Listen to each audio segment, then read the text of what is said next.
Okay, we're now live, and this is the very first um, live broadcast of Two Non-Critics. It's a working title, and it's the first and hopefully many live hangouts that will be posted to the Orange Retro Productions website.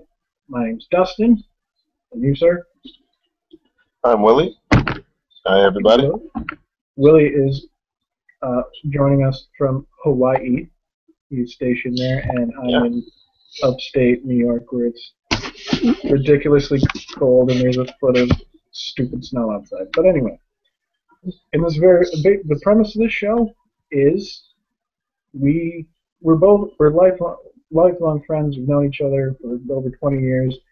We're both hardcore movie buffs, but we have very different tastes. We watch a lot of different kinds of movies. I've seen a lot that he hasn't seen. He's seen a bunch that I haven't seen. So every week, one of us will suggest a movie for the other one to watch, and then we'll talk about it. First up, we're going to talk about the 2003 cult classic, The Room, written, starring, produced, directed, and given birth by Tommy Wiseau. By now, this movie's been talked about by dozens upon dozens, maybe even hundreds of people. The Nostalgia Critic did a very famous review of it where Tommy Wiseau tried to sue him for copyright infringement and such. And I wanted to bring it up here because I first became aware of The Room when it first came out. I read an article about it, and they kept talking about how it was disturbing people, and I was mesmerized by this movie that people couldn't handle, and it sort of went away, and I didn't see it for about 10 years. Unbeknownst to me, it became this huge cult thing, and somebody mentioned it on a podcast. I decided to watch it, and was just bathed in the glory of The Room. And now Willie has seen it, and what were your thoughts on Tommy Wiseau's timeless classic, The Room? Well, my thoughts. I wouldn't go as far as saying it was disturbing, but as I was watching it, I guess I kept asking myself, "What am I doing with my life?" I felt like I was wasting my time. I was just wasting my life away. Yeah. The movie, it's not so disturbing. It's just horrible acting. Extremely horrible acting. Yeah. It was so horrible that it became very comical, and it's like something that you couldn't take your eyes off, because you're just saying to yourself, you're asking yourself in your head, is this really happening right now? Is this really going on? Are they really trying to make? Did they really make this movie? Right. The Room. I don't know why they said about disturbing, because it's not really a disturbing movie. Like if you think of disturbing as well, I mean, if you think of disturbing as like gore or some type of horror or thriller, it's not that at all. Nope. It's actually just a simple heartbreak. It's like a drama. It's like it's a drama, but it's just a horrible job of a drama. So yeah, if there was ever a textbook example of how not to tell a story, The Room would be it. You could just publish a book. You know what? Don't even publish a book.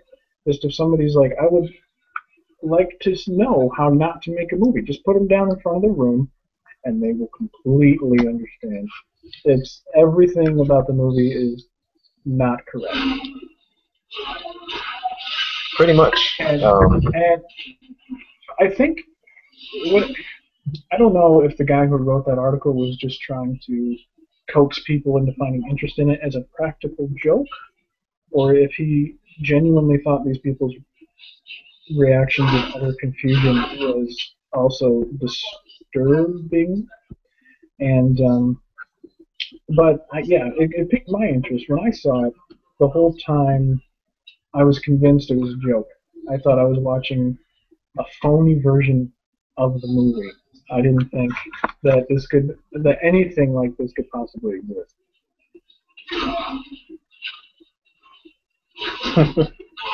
And but it's also a very good example of the difference between a good bad movie and just a bad movie. This, I would say, not only is it a good bad movie, it is the best bad movie.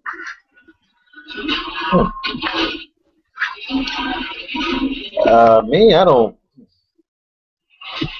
don't know if I can go as far as still saying the best bad movie, but like I said, I couldn't keep my eyes off of it. I mean, as much as I wanted to just stop it, I wanted to see what was coming next because it's like each scene was just over the top with just horrible acting. And it's just like I got to see what's coming up next. What are they going to screw up this time? Yeah, absolutely, and it's riveting. It is a train wreck to the very end. And but the reason I would say it's the best bad movie I've ever seen is because you can tell that Mr. Rosell did everything from the heart. He thought he was creating this masterpiece of drama, this this just this legendary epic scale piece about love and just craziness, I guess. And you can tell he put everything into the movie, and it's just everything in him apparently is not good. No. Because They yeah, go ahead. well, I see exactly where you're coming from. You know, he did try his hardest to try, I guess, to create a masterpiece. I guess he was going for, but it went in completely opposite direction. Completely. Um, he did, you know, I will say he did have a big impact because a lot of people to this day still speak about it. You know, it Hmm. did leave off of an impact, and that's what he wanted. He wanted his movie to have a big impact. It just wasn't in the way that he thought it would be. So, Hmm. Yeah, a lot of people compare it to Ed Wood. Ed Wood for decades has been considered the worst director of all time, and he's not. He has a lot of heart and soul that he puts into his movies. He just has no talent, and that's the problem. And where you have someone like Michael Bay, who knows how to frame a shot, he knows how to make things look the way he wants, but he has no heart, and there's no emotion. Everything, all his movies are just cold and empty. They're pretty, but they're cold and empty. This movie is that it's not even like adequately photographed. It's the cinematography in it is just off. It looks like a low budget softcore porno from Showtime in the mid '90s, and it's but you feel that he feels the story. He just doesn't have the ability to tell it, especially as an actor. oh no. So I guess I mean if there is, what was that? Hmm? Are you watching something else? Oh, You something happened on. you cheating on me? While we're doing this, you're watching some other movie while we're talking about this masterpiece? Oh no. I just have music in the background. Different some Netflix movie in the background. I'm not even paying attention. Wow. It's kind of loud, bro. Well, people are getting thrown through glass, bro. There's a mute button, son. Anyway, Yeah. there's if there is anyone first watching this, and two, if any of those people watching this have never seen The Room, I'll explain a little bit what it's about. Or can you summarize the movie? Um, basically, uh, the room is pretty much about Tom Wiseau. Um, his character, his name is Johnny. Yep. He, you're pretty much run of the mill everyday guy. He works at a bank, has a girlfriend. He plans on getting married to her. Um, he does whatever he can. He does whatever he can for her. Just the fact that he's very boring. He just he's very boring. He's very nonchalant about a lot of things. She is actually starting to get bored of him, and she doesn't have the courage to tell him that she wants to call off the wedding. She wants to break up with him. Instead, she still lies to him, telling him that she's happy, she still loves him, but she secretly is trying to get with his best friend. Yeah. Now, Well, secretly to him, not to everyone else who knows them. yeah, not to everyone else, but in secret, trying to keep the secret from him. She's trying to be with his best friend. Um, the girlfriend, her mom, the girlfriend's name also is Lisa. Oh, Lisa's Lisa. mom, Lisa's mom is trying to convince her to stay with Johnny because Johnny has a good job. He's rich. He bought you this. He bought you that. They're pretty much in it for the money. The mom is very money hungry, and she kind of is raising her daughter to be that way as well. So pretty Well, much would in you a nut. say? Sorry, I didn't mean to interrupt. But would you say she's money hungry, or she wants her daughter to live a financially secure life? And believe me, no one has ever asked an even mildly intellectual question like that about this movie. We're probably the only ones who would even think that deeply into it. But do you think it's that her mom is a gold digger, or is she just does she want her daughter to be set for life so she doesn't have to I worry? I think it's a bit of both. Um, because I mean, the mother shows some tendencies of being a gold digger, but she also does want her daughter to be financially set, financially secure for the rest of her life.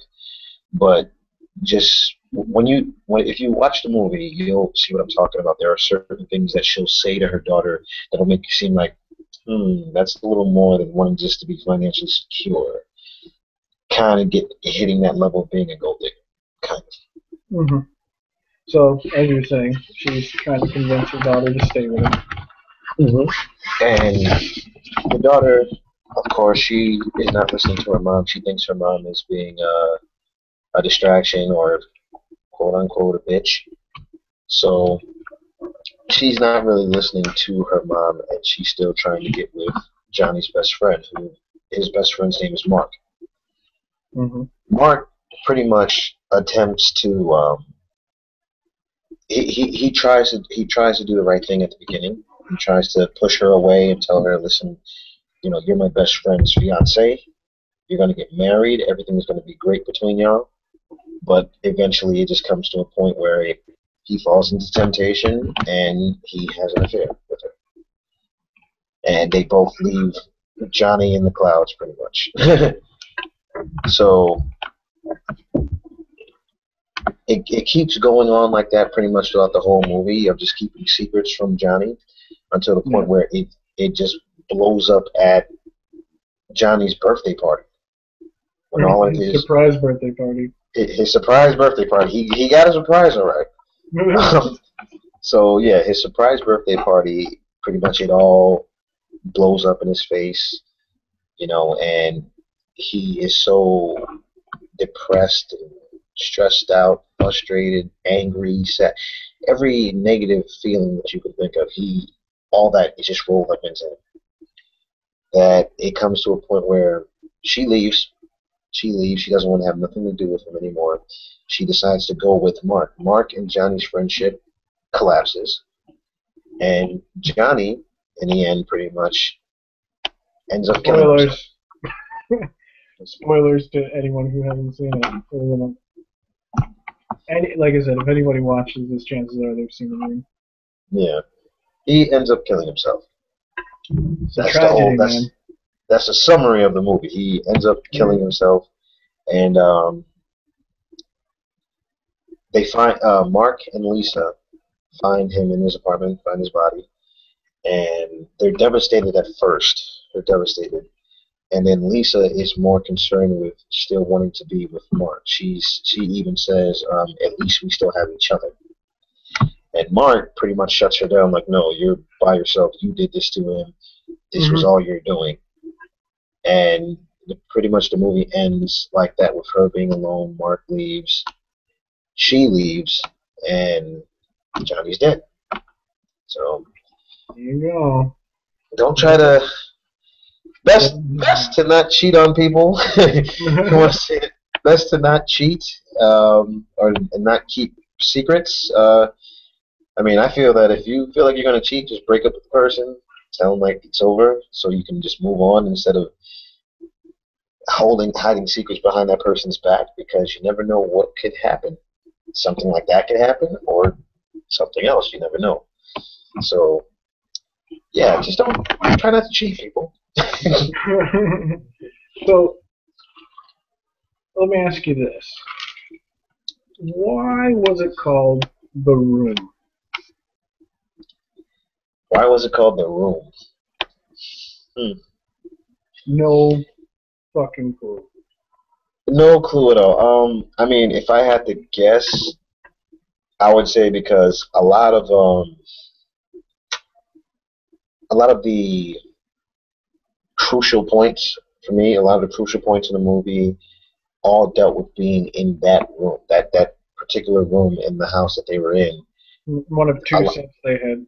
yeah, a lot of things, a lot of finding out the secrets, hiding secrets, everything went down in that room. So I'm assuming that's why they call it the room. That's just my opinion. That's my guess. Yeah. Why not? Might as well. Everything else about this movie is so random. But let me tell you specifically why I love this movie and why, after I watched it the first time, I replayed it and watched it straight through again. It is endlessly quotable. Like anyone who's seen it, I guarantee as soon as it was over, they walked around quoting that movie. They walked around, you're tearing me apart, Lisa. And oh, hi, Mark. And my favorite quote that nobody ever really talks about is when Tommy and Mark are fighting, Hmm. and he's like, "You don't know anything, man," or whatever. Mark says, "I don't know," and he's like, "What does he say?" He's like, "Maybe I know more than you think, Mark, or motherfucker," like something like. See, I'm doing a terrible job, but when the way he says "motherfucker" is a perfect example of what, like, everything in the movie is not right. Like you'd think he'd be like, maybe I know more than you think, motherfucker. Like he's mad. He's like, maybe I know more than you think, motherfucker. It's kind of. So the movie is just wall to wall glorious crap that just sticks in your brain and entertains you forever. And I love that about the movie. And also, if you notice, while you were talking about the plot, you went into what type of characters these people were. Mostly Johnny and Lisa, because they're the only ones with anything even remotely resembling a character. And let's not beat around the bush or whatever. I'm terrible with phrasing. Um, there is there are no characters really in this movie. No one is clearly drawn. Nobody, everyone is just completely random and says whatever pops into their head. But as you're talking, to me, I think it's fascinating and maybe a good thing that while you try to summarize the plot, you talk about Johnny's character instead of just saying Johnny has a girlfriend who's a sociopathic bitch who ruins his life and he kills himself. There you go, summary of the movie. But even then, you have to mention that she's a sociopath. If you were to say talk about the plot of any given Hollywood action movie that makes bajillions of dollars. Not any one of them, but again, I'll go back to my old faithful, Michael Bay. You talk about the plot to Transformers, you're not going to talk about the kind of character Sam Witwicky is. You're not going to talk about the character that Megan Fox is. You're going to say it's about robots beating the shit out of each other over a little box. That's it. Yeah. And to me, that it does not sound interesting if you can. There are better characters in the room than there are in a movie like Transformers. There you go. Wow. And the characters in the room are not even really characters. So there you go. The Room. I don't know. I love that movie. I really do. I can see some people might find it disturbingly awkward, especially. Well, yeah, we should mention that this plot that's going on is really just to get between awkward, embarrassing sex scene to awkward, embarrassing sex scene. It's basically like things happen, then there's softcore porn scenes set to old R&B music, and then there's things, and then there's the sex scenes like that again, and then there's things, and then Johnny kills himself. But even that is so entertaining. Very true. Very true. I guess my final thoughts on the movie was it is an interesting movie. Like I said at the beginning, there's horrible acting, but it's so horrible that you just have to keep watching. Yeah, you have to. You have to keep watching until the end. It's the only time I've seen something where someone's like, oh, it's a car wreck. You can't help but look away. I mean, you can't. Jesus Christ, I cannot get my. I would say it's like a train wreck. You can't look away. I can, when that movie's on, I can't not watch it. Of course, it's on because they put it on. It's never just like on TV or anything. But if it's in front of me, I'm gonna watch it. And I don't know the last time I saw a movie that made me feel that way. People hate on it. People talk shit about it. And trust me, we haven't even really scraped the surface. We haven't talked about Denny. And his drug problem and all the drama that unfolds there. We can talk about the drama of his mom's breast cancer that never goes anywhere, or anything. Like this movie is like a ball of glittery twine covered in shit. Yeah. it's all this stuff, and the shit has sparkles in it, and it keeps your attention. See, I told you we're not critics. Not critics. Critics would be much more articulate, or I don't think any real critic would devote any discussion to the Room whatsoever. They would just move on. But I love that movie. But we did it. First, this is we kept it first short. of many. Yeah, we kept it short. We kept this for you because we're not critics. Anyway, if you haven't seen The Room, watch it. You might hate yourself. You might wonder what you're doing with your life. Like my friend here. When I watched it, I thought, where have you been all my life? Anyway, kept it short, kept it simple. Next week we'll have Willie's suggestions, and we'll be watching the British horror film, Vile. If you haven't seen it, it's on Netflix. Watch it, and then come watch us talk about it, I guess. Yep. So pretty interesting movie. Mm-hmm. So until then, I guess we don't have a sign off. We don't have this. If you haven't noticed, this is really rough. We're just figuring shit out. Maybe someday in the future it'll be more planned out. But oh well. For two non-critics, I'm non-critic Dustin, and you are, sir. Non-critic Willie. And we don't have a sign-off. Bye!